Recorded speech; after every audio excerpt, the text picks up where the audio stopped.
फातिमा की रानी माँ, प्रभु यीशु की माँ, आसरा तू ही है माँ।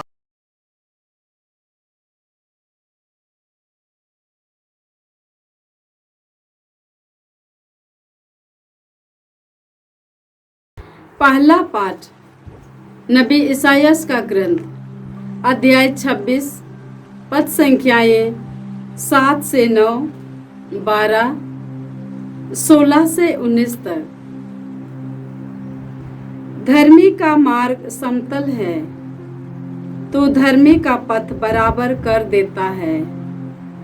हे प्रभु, हम भी तेरे नियमों के मार्ग पर चलते हुए तुझ पर भरोसा रखते हैं। हम तेरे नाम की स्तुति करना चाहते हैं। मैं रात को तेरे लिए तरसता हूँ। मैं अपनी सारी आत्मा से तुझे खोजता रहता हूँ, क्योंकि जब पृथ्वी पर तेरे नियमों का पालन होता है, तब उसके निवासियों को पता चलता है कि न्याय क्या है। हे प्रभु, तू ही हमें शांति प्रदान करता और हमारे सभी कार्यों में हमें सफलता दिलाता है। हे प्रभु, तेरी प्रजा संकट में तेरे शरण में आई। जब तू उसे दंड देने लगा, तो उसने तुझे पुकारा। हे प्रभु, हम तेरे सामने उस गर्भवती स्त्री के सादृश थे, जो प्रसव के समय तड़पती है और अपनी पीड़ा में चिल्लाती है। हम गर्भवती की भांति पीड़ा से तड़पते थे, किंतु हमने वायु पैदा की। हमने देश का उद्धार नहीं किया और पृथ्वी पर नए निवासियों का जन्म नहीं हुआ, किंतु तेरे मृतक फिर जीवित होंगे। उनके शरीर फिर खड़े हो जाएंगे। जो मिट्टी में सो रहे हैं, वे आनंद के साथ जाग उठेंगे, क्योंकि तेरी ओस ज्योतिर्मय है और पृथ्वी मृतकों को फिर पुनर्जीवित कर देगी। प्रभु की वाणी। ईश्वर को धन्यवाद। भजन अनुवाक्य। प्रभु ने स्वर्ग से पृथ्वी पर दृष्टि दौड़ाई। प्रभु ने स्वर्ग से पृथ्वी पर दृष्टि दौड़ाई। हे प्रभु, तू अनंत काल तक विराजमान है। तेरी स्मृति युग युगों तक बनी रहती है। तू उठ खड़ा होगा और सियोन पर दया करेगा, क्योंकि यही दया करने का समय है। तेरे सेवक सियोन के पत्थरों को प्यार करते और उसके खंडहरों पर तरस खाते हैं। अनुवाक्य। प्रभु ने स्वर्ग से पृथ्वी पर दृष्टि दौड़ाई। प्रभु ने स्वर्ग से पृथ्वी पर दृष्टि दौड़ाई। जब प्रभु सियोन का पुनर्निर्माण करेगा और अपने संपूर्ण महिमा में प्रकट हो जाएगा, तो सभी राष्ट्र उसके नाम पर श्रद्धा रखेंगे और पृथ्वी के समस्त राजा उसके प्रताप के सामने झुकेंगे। वह दीन दुखियों की प्रार्थना सुनेगा। वह उनकी प्रार्थनाओं का तिरस्कार नहीं करेगा। अनुवाक्य। प्रभु ने स्वर्ग से पृथ्वी पर दृष्टि दौड़ाई। प्रभु ने स्वर्ग से पृथ्वी पर दृष्टि दौड़ाई। भावी पीढ़ी के लिए यह लिखा जाए, ताकि नवीन राष्ट्र प्रभु की स्तुति करे।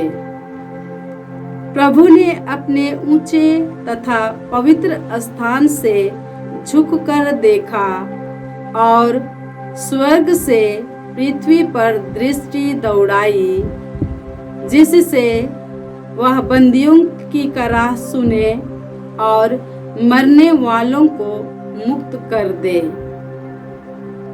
अनुवाक्या, प्रभु ने स्वर्ग से पृथ्वी पर दृष्टि दौड़ाई। प्रभु ने स्वर्ग से पृथ्वी पर दृष्टि दौड़ाई। जय घोष। हालेलुया। प्रभु कहते हैं, थके मांदे और बोझ से दबे हुए लोगों, तुम सबके सब मेरे पास आओ, मैं तुम्हें विश्राम दूंगा। हालेलुया। प्रभु आप लोगों के साथ हो और आपकी आत्मा के संत साथ। मत्ती के अनुसार पवित्र सुसमाचार। हे प्रभु तेरी महिमा हो। अध्याय 11 पद संख्याएं 28 से 30 तक। यीशु ने कहा, थके मांदे और बोझ से दबे हुए लोगों, तुम सबके सब मेरे पास आओ, मैं तुम्हें विश्राम दूंगा। मेरा जुआ अपने ऊपर ले लो और मुझसे सीखो, मैं स्वभाव से नम्र और विनीत हूँ।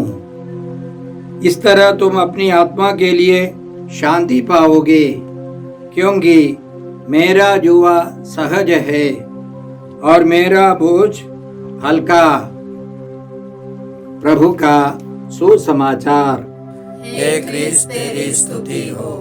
जय यीशु क्रिस्त में प्रिय भाई और बहनों, आज का पहला पाठ नबी ईसायास के ग्रंथ से है। अध्याय 26 और संख्याएं 7 से 9, फिर 12, फिर 16 से 19 तक। इसकी शुरुआत में बहुत सारी अच्छी बातें हैं। जैसे ग्रंथकार नबी कहता है, धर्मी का मार्ग समतल है, तो धर्मी का पथ बराबर कर देता है। हे प्रभु, हम भी तेरे नियमों के मार्ग पर चलते हुए तुझ पर भरोसा रखते हैं। आगे नबी कहता है, हे प्रभु, तू ही हमें शांति प्रदान करता और हमारे सभी कार्यों में हमें सफलता दिलाता है। हमें सफल बनाने वाला ईश्वर है। आज के सबसे महत्वपूर्ण वचन पद संख्या 19 में है। वह इस प्रकार है, तेरे मृतक फिर जीवित होंगे, उनके शरीर फिर खड़े हो जाएंगे। जो मिट्टी में सो रहे हैं वे आनंद के साथ जाग उठेंगे, क्योंकि तेरी ओस ज्योतिर्मय है और पृथ्वी मृतकों को फिर पुनर्जीवित कर देगी। पुनरुत्थान के बारे में है। हम जानते हैं यीशु के समय 2 प्रकार के लोग थे। सदूकी लोग, वे लोग पुनरुत्थान में विश्वास नहीं करते थे, इसलिए मूसा के 5 ग्रंथों में वे विश्वास करते थे। स्वर्गदूतों में, मृतकों के पुनरुत्थान में और अनंत जीवन में वे विश्वास नहीं करते थे। लेकिन फरीसी लोग और शास्त्री लोग विश्वास करते थे कि मृतकों का पुनरुत्थान होगा। नबियों में हम लोग इसी तरह की वाणी पाते हैं और प्रभु यीशु में यह भविष्यवाणी सबसे पहले पूरी हो गई है। प्रभु यीशु हमारे पापों के प्रायश्चित के लिए मरे, वे कब्र में रखे गए और तीसरे दिन सुबह, रविवार का दिन था, भूकंप हुआ, चट्टानें फट गई, कब्र खुल गई और प्रभु यीशु महिमान्वित होकर बाहर आए, पुनर्जीवित हो गए। संत मत्ती के सुसमाचार अध्याय 28 में हम लोग इस प्रकार पढ़ते हैं, विश्राम दिवस के बाद सप्ताह के प्रथम दिन पौ फटते ही मरियम मगदलेना और दूसरी मरियम कब्र देखने आई। एकाएक भारी भूकंप हुआ। प्रभु का एक दूत स्वर्ग से उतरा, कब्र के पास आया और पत्थर अलग लुढ़काकर उस पर बैठ गया।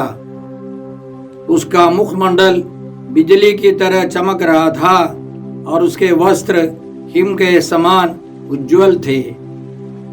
दूत को देखकर पहरेदार थर-थर कांपने लगे और मृतक जैसे हो गए।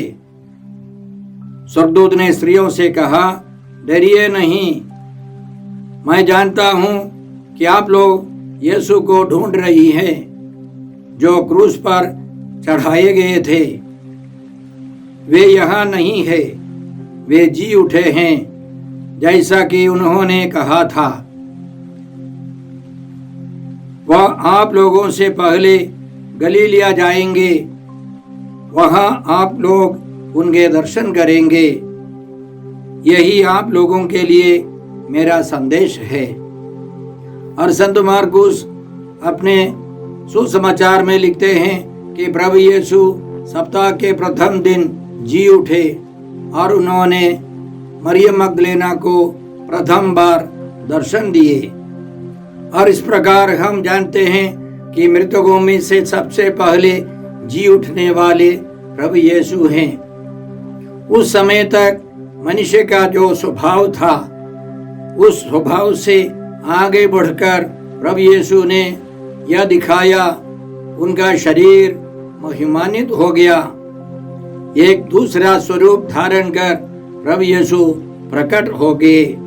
वे बंद कमरे के अंदर अब आ सकते हैं। इसलिए संत पौलुस कुरिन्थियों के नाम पहले पत्र अध्याय 15 में इस प्रकार हमको समझाते हैं, मसीह सचमुच मृतकों में से जी उठे। जो लोग मृत्यु में सो गए हैं, उनमें वह सबसे पहले जी उठे। चूंकि मृत्यु मनुष्य द्वारा आई थी, इसलिए मनुष्य द्वारा ही मृतकों का पुनरुत्थान हुआ है। जिस तरह सब मनुष्य आदम से संबंध के कारण मरते हैं, उसी तरह सब मसीह से संबंध के कारण पुनर्जीवित किए जाएंगे। सब अपने क्रम के अनुसार, सबसे पहले मसीह और बाद में उनके पुनरागमन के समय जो मसीह के बन गए हैं। और इसलिए संत यूहन्ना हमको इसी प्रकार समझाते हैं, प्रकाशना ग्रंथ अध्याय 1 संख्या 5 से, मसीह विश्वसनीय साक्षी पुनर्जीवित मृतकों में से पहला उठे और पृथ्वी के राजाओं के अधिराज हैं। सबसे पहले जी उठने वाले प्रभु यीशु हैं। और आगे प्रभु यीशु ने संत यूहन्ना को दर्शन दिए और उनकी महिमा प्रकट की, तो संत यूहन्ना डर गए। वे इस प्रकार कहते हैं, मैं उसे देखते ही मृतक जैसा उसके चरणों पर गिर पड़ा। उसने मुझ पर अपना दाहिना हाथ रखकर कहा, मत डरो, प्रथम और अंतिम मैं हूँ, जीवन का स्रोत मैं हूँ। मैं मर गया था और देखो मैं अनंत काल तक जीवित रहूंगा। मृत्यु और अधोलोक की कुंजियां मेरे पास हैं। प्रभु यीशु अल्फा और ओमेगा, आदि और अंतिम है। वह सर्वशक्तिमान है और इसलिए हम विश्वास करते हैं कि प्रभु यीशु जी उठे तो हम लोग भी जी उठेंगे। इसलिए संत पौलुस थिस्सलुनीकियों के नाम पहले पत्र में अध्याय 4 और संख्या 14 में इस प्रकार हमको समझाते हैं, हम तो विश्वास करते हैं कि यीशु मर गए और फिर जी उठे। जो यीशु में विश्वास करते हुए मरे, ईश्वर उन्हें उसी तरह यीशु के साथ पुनर्जीवित कर देगा। आगे संत पौलुस थिस्सलुनीकियों के लोगों को समझाते हैं कि इस दुनिया के अंत में जो मर चुके हैं वे सब पहले जी उठेंगे। प्रभु यीशु महिमा के साथ हमारा न्याय करने आएंगे, तो हमारे पूर्वज लोग जो मर चुके हैं वे यीशु के समान जी उठेंगे। और जो उस समय जीवित है वे यीशु के समान महिमान्वित हो जाएंगे, रूपांतरित हो जाएंगे, जैसे यीशु एक ऊंचे पहाड़ पर रूपांतरित हो गए थे। हम लोग सुसमाचार में पढ़ते हैं कि जीवित प्रभु यीशु 3 शिष्यों के साथ एक ऊंचे पहाड़ पर गए और वे प्रार्थना में थे। उस दरमियान प्रभु यीशु महिमान्वित हो गए, उनका शरीर रूपांतरित हो गया और फिर थोड़ी देर के बाद वे सामान्य हो गए।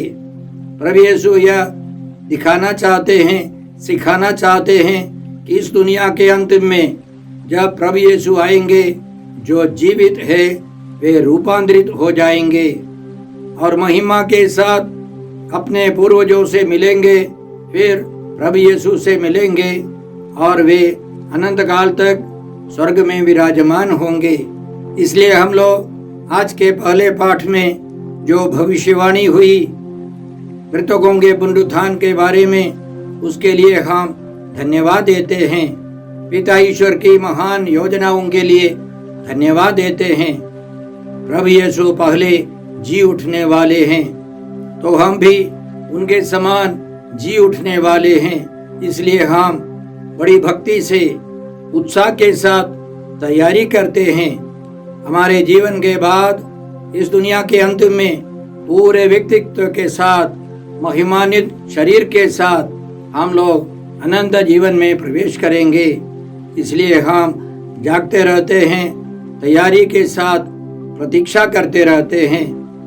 आज के सुसमाचार में मात्र 3 पवित्र वचन है, लेकिन इन 3 पवित्र वचनों में बहुत सारे रहस्य छिपे हैं।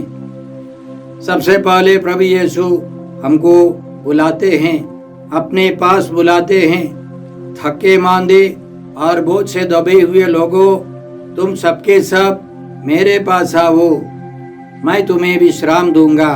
याद रखे, संत मत्ती ने यहूदी विश्वासियों के लिए यह सुसमाचार लिखा था।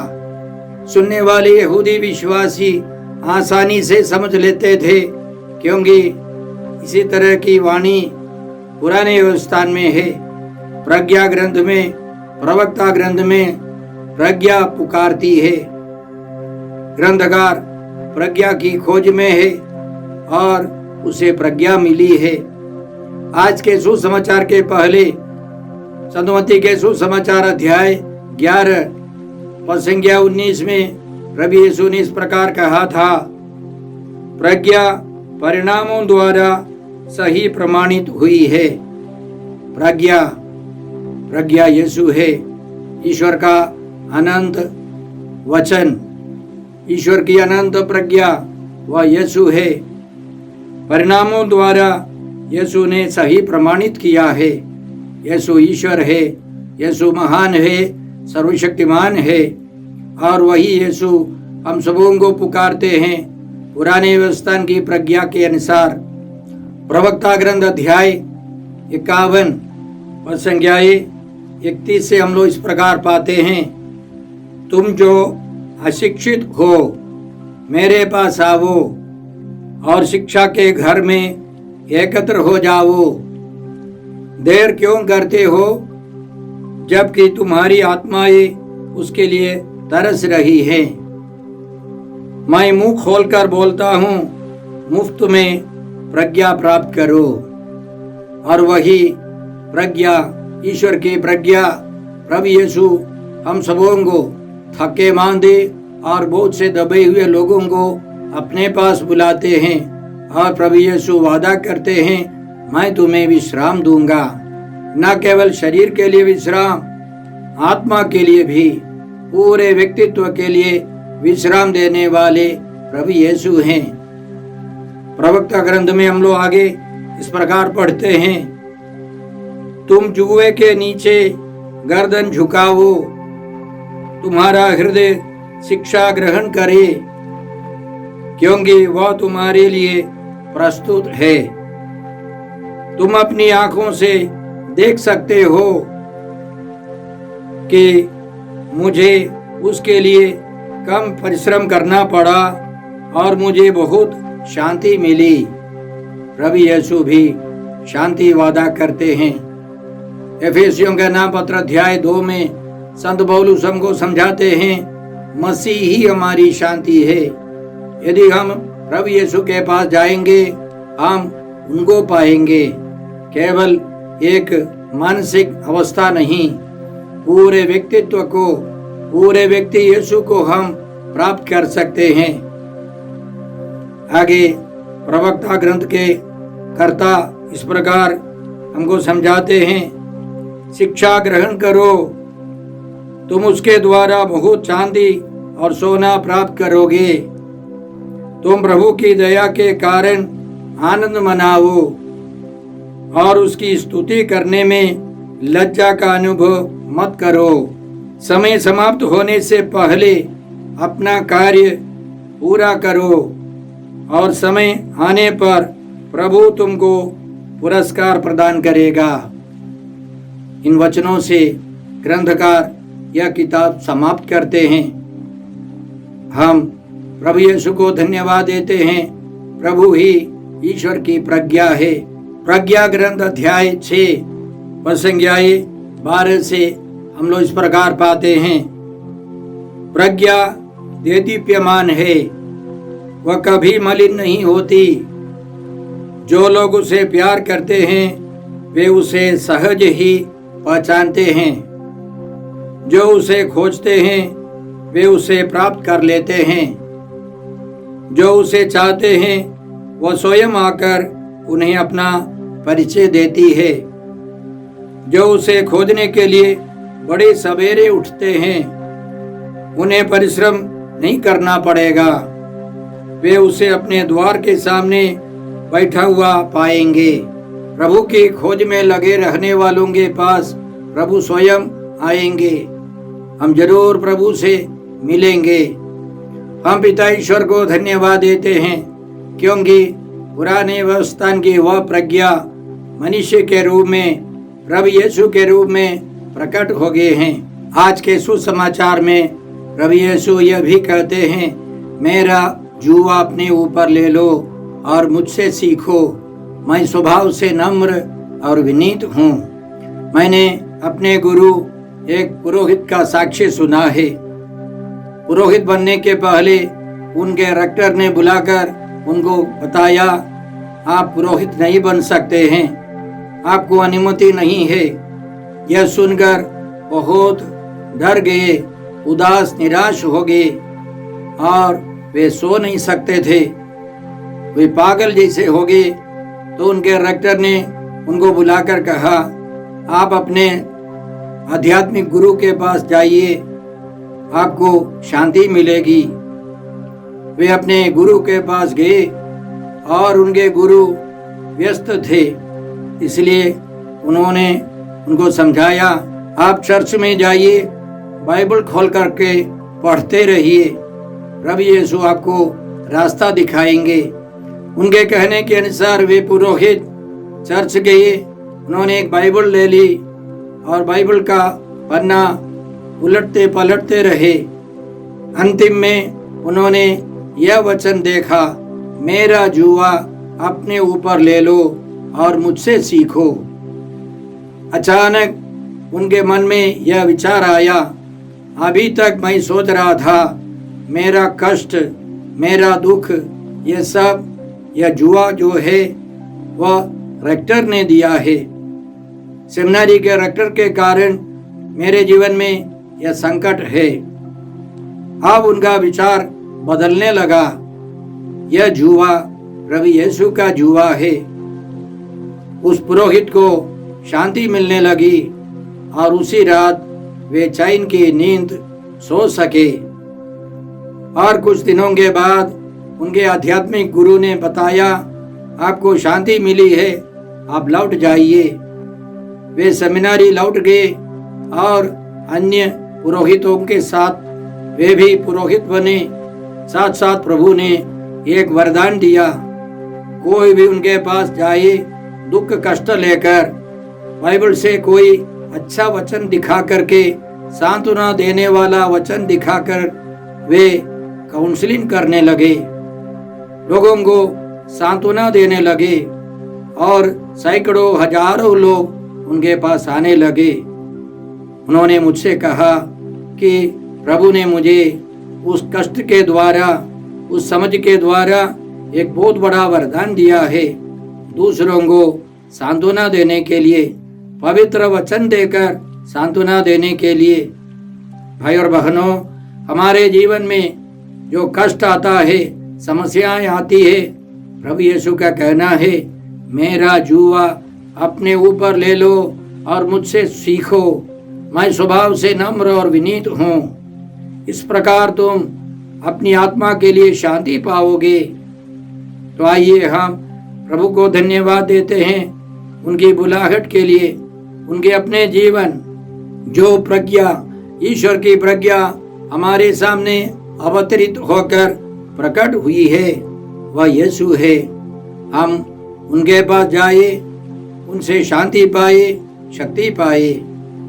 हे पिता ईश्वर, हे प्रभु यीशु, हे पवित्र आत्मा ईश्वर, आज के सारे पवित्र वचनों के लिए हम तुझे धन्यवाद देते हैं और तुझसे प्रार्थना करते हैं कि हम सब प्रभु यीशु के पास जाए, प्रभु यीशु से शिक्षा पाए, शांति पाए, पवित्र आत्मा पाए। हम यह प्रार्थना करते हैं प्रभु क्रिस्त के द्वारा। हमारे प्रभु यीशु क्रिस्त की कृपा, ईश्वर का प्रेम और पवित्र आत्मा का साहचर्य आप सबों को प्राप्त हो। आमीन।